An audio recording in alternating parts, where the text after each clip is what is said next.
Hi friends, good morning. இன்றைக்கி நம்ம அமுக்கலாம்பழம் குழம்பு எப்படி வைக்கிறதுன்னு பார்க்க போகிறோம். போன வீடியோவிலேயே போட்டிருப்பேன் அமுக்கலாம்பழம் எப்படி இருக்கும்னு. அமுக்கலாம்பழத்தை நல்லா இப்படி கொஞ்சம் லேசாக குறப்பாக அரைச்சி வச்சுக்கோங்க. இதில் கொஞ்சம் ஜீரகம், கொஞ்சோண்டு கொத்தமல்லி, பூண்டு ஒரு 4-5 பல், இஞ்சி, தக்காளி, வெங்காயம், கொஞ்சமாக தேங்காய் இதெல்லாம் போட்டு வணக்கி எடுத்து வச்சுருக்கு. புளி கொஞ்சம் குறைச்சி எடுத்து வச்சுக்கோங்க. ஏற்கனவே இதுலேயும் சின்ன வெங்காயம் போட்டிருக்கோம். கொஞ்சம் சின்ன வெங்காயம் அரிஞ்சு வச்சுக்கோங்க.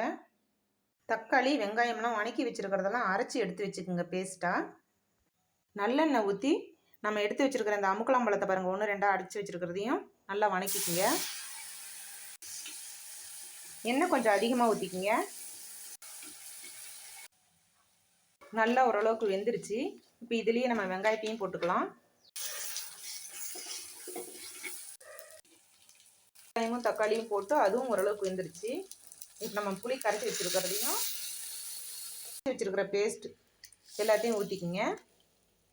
நல்லா கொஞ்சம் நேரம் வேகட்டுன்னு இறக்கிடலாம். பெருங்காயம் கொஞ்சம் போட்டுக்கோங்க.